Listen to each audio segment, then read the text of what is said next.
C'est un nouveau coup de gueule porté par Ramous qui a agité la toile hier. C'est honteux que ça dure aussi longtemps. Un coup de gueule pour la sœur de son meilleur ami qui a décidé de mettre fin à ses jours alors qu'elle était étudiante. Elle a été retrouvée pendue dans son appartement jeune étudiant et j'ai l'impression que ce gouvernement s'en bat littéralement les couilles. Il est vrai que ces derniers jours, beaucoup de jeunes voient tous leurs rêves s'envoler et n'arrivent plus à voir l'avenir à cause de cette pandémie. Avec beaucoup de colère et d'émotion, Ramous s'en est pris directement au gouvernement et au président de la République qu'il juge responsable. Monsieur le Président, vous avez tué cette jeune fille. Parce que le Covid, il tue, certes, mais j'en ai ras-le-bol de ça. Et on est des millions à en avoir ras-le-bol. La vidéo de 10 minutes a été énormément partagée. Pour beaucoup, il est temps d'agir. Ramous est sur notre plateau ce soir pour nous expliquer son coup de gueule. Merci Ramous, merci d'être là en direct sur TPMP. Vous êtes le témoin du jour à 20h25. Et alors, après le suicide de la sœur de votre ami, je vous ai vu, vous étiez triste et puis je vous ai vu très très en colère hier. Hier soir, j'étais partagé entre la peine et la colère. Et je me rends compte que même après avoir fait cette vidéo, la colère, elle redescend pas. Parce que j'ai reçu énormément de messages après la vidéo, d'étudiants, de gens qui souffrent. Si j'ai fait la vidéo, c'est surtout parce que mon ami me l'a demandé, sinon je ne l'aurais pas faite. Mais j'avais juste besoin de dire au président qu'il faut redescendre de son château doré et se rendre compte qu'il y a beaucoup de gens qui souffrent et que je ne suis pas sûr que toutes les décisions qui ont été prises ont été faites dans le bon timing. Alors, elle a laissé une lettre avant son suicide. Ouais. Elle a écrit quoi? Je ne suis pas rentré dans le détail parce que je pense que ça reste un petit peu dans l'intimité de la famille. Mais ce qui était grosso modo dedans, c'était que... On ne veut pas bien sûr les détails, mais voilà. C'est réellement la situation actuelle, la crise sanitaire qui l'a poussée à commettre cette acte. Elle avait quel âge? Elle avait 21 ans. Elle faisait quoi comme... Des études de médecine. Ironie du sort. Et elle a craqué? Elle a craqué parce que déjà, c'était une fille qui était pétillante. C'était une jeune fille qui respirait la joie de vivre, qui était pétillante, qui était brillante. À l'image de sa famille, elle avait perdu sa grand-mère quelques semaines avant. Et là, elle a décidé de s'en aller de son propre choix. C'est triste, mais ce n'est pas un cas isolé, comme l'a dit son grand frère. Parce que, pourquoi vous avez fait la vidéo et pourquoi son grand frère vous a demandé de la faire, c'est que vous avez envie d'arrêter cette spirale autour des étudiants, autour des jeunes, qui fait qu'ils ont de moins en moins le moral, c'est ça? Je pense que ça a été un petit peu une génération sacrifiée. Ils sont beaucoup oubliés dans cette crise. C'est vraiment très difficile pour eux. Moi, quand je vois que dans le pays de la bouffe, il y a des gens qui meurent de faim. Des étudiants, oui. Et que 30 ans plus tard, après la création des mythiques Restos du Cœur par Coluche, il y a des étudiants qui mangent au Resto du Cœur et qui vivent grâce à ça, moi j'ai un peu honte. Donc il est grand temps que la devise de notre pays, liberté, égalité, fraternité, on lui redonne au moins le premier symbole. Alors, comme vous l'avez dit, de nombreux jeunes sont dans la même situation qu'elle aujourd'hui, où elle s'en sortait pas. Non, elle ne s'en sortait pas parce que déjà elle avait un crédit étudiant, parce que ses parents l'aidaient comme ils pouvaient, mais c'était une famille très modeste.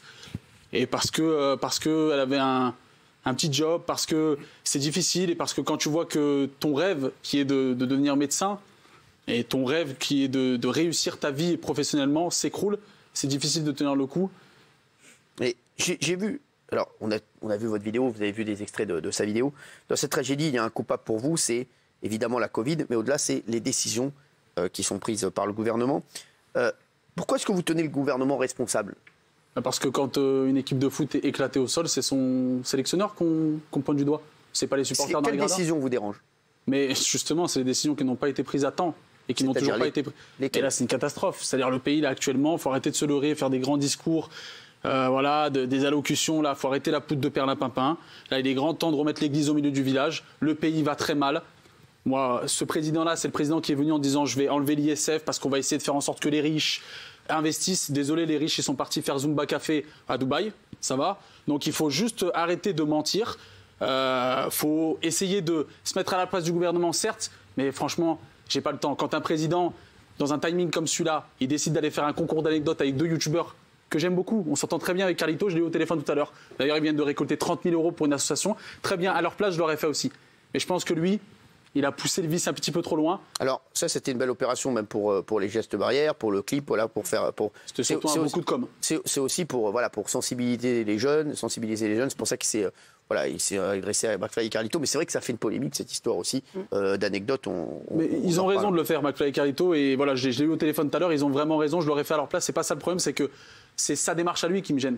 C'est que c'est un coup de com'. C'est un coup de com' qui est malvenu. Il veut redorer son blason par rapport à la jeunesse qu'il a totalement abandonné. Donc pour moi, c'est honteux. Gilbert, est-ce que vous entendez ça, Auguste? Alors, il y a des choses sur lesquelles je suis pas d'accord, la responsabilisation personnelle du président, mais sur les étudiants, sur le fond, je rejoins ce que vous faites et je trouve que votre cri d'alarme, il a le mérite d'alerter. Il y a presque 2 millions d'étudiants en France. Les étudiants de première année, notamment aujourd'hui, moi j'en connais beaucoup, ils vivent un drame. Ils sont complètement décrochés scolairement. Ils ne mangent plus. Ils ne peuvent plus se soigner. Mais et sur ce que dit, j'aimerais que vous reveniez sur ce que dit Ramous. Est-ce que vous êtes d'accord avec lui ou pas? Est-ce qu'il y en a qui ne sont pas d'accord avec lui autour de la table et qui trouvent qu'il va peut-être trop loin ou pas? Voilà, Ramous c'est un pote, hein, je le dis, voilà, je le mens pas, hein, c'est un pote à moi, voilà. Et voilà, on s'aime beaucoup, donc vous pouvez quand même lui dire les choses.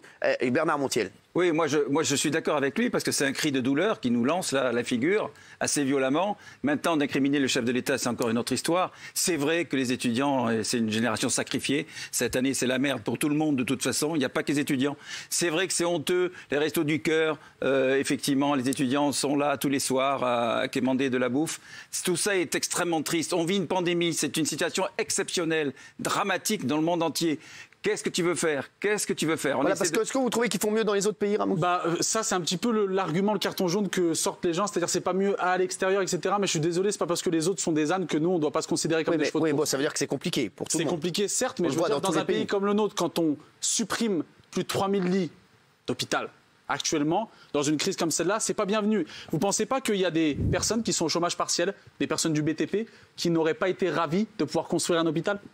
Vous ne pensez pas que ça, c'est pas des idées qui... Ou par rapport à tous les gens qui sont au chômage actuellement, vous ne pensez pas qu'il y en a certains qui auraient aimé se réorienter, même si c'est temporaire, pour aider les services hospitaliers? Il n'y a pas des gens qui veulent travailler? Il faut arrêter de faire croire. Et je ne dis pas que c'est vous, parce que vous faites très bien le travail ici. Et je le soutiens et je te le dis assez, Cyril. Mais ce que je veux dire, c'est qu'il y en a beaucoup qui prennent les Français pour des bras cassés. Mais croyez-moi, ils ont été très disciplinés et très patients pour un peuple avec l'historique qu'on a. Moi, je vous dis, les Français, ils ont été exemplaires. Et ils le sont encore, hein, je le vois, moi. Moi, je vous dis, je vois des trucs.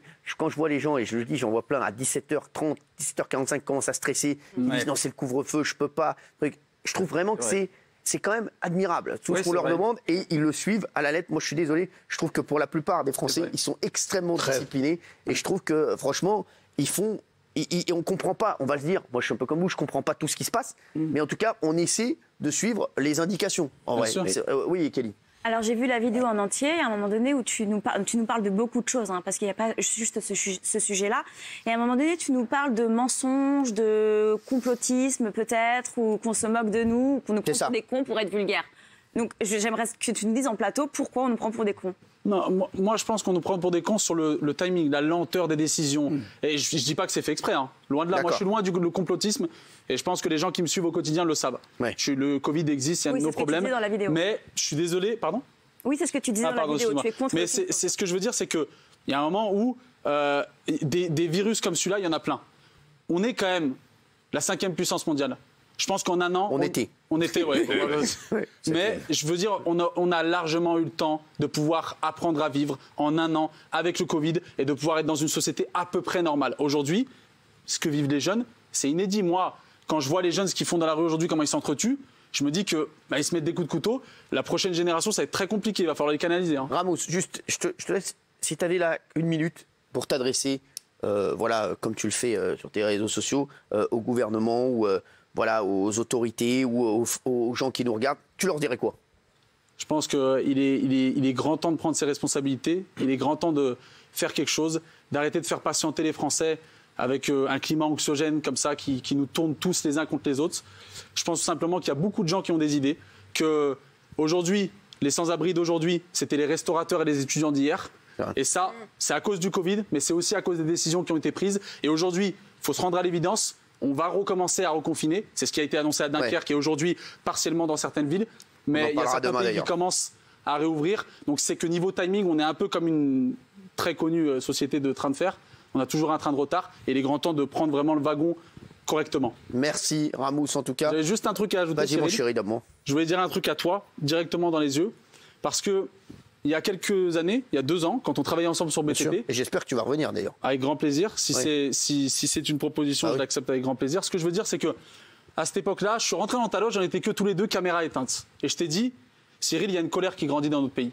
Cyril, c'est difficile pour les gens. Et je tiens à le dire devant la caméra parce qu'il y a beaucoup de gens qui fantasment. Tu as eu des paroles très fortes. Tu m'as dit, mon plateau sera toujours ouvert pour ces gens avant la hype et la grande mode d'inviter les Gilets jaunes. Et rien que pour ça, t'as mon respect éternel. T'as un amour, t'es un grand bonhomme, t'as autant de couilles que de cœur. Et je le dis, peu importe ceux qui me diront n'importe quoi, il n'y a personne, il n'y a aucun lèche-bot, il y a juste quelqu'un qui crie de l'amour à son grand frère, qui l'aime et qui est fier de ce qu'il fait au quotidien. Tu sais que moi aussi je suis fier de toi et je sais que je te suis énormément et je trouve que tu as énormément de talent. Et tu sais que j'espère que tu retravailleras avec moi bientôt. Avec grand plaisir. C'est formidable. Et bien sûr, le plateau est toujours ouvert ici pour tous les gens qui veulent s'exprimer. Et merci Ramous d'être venu t'exprimer ce soir.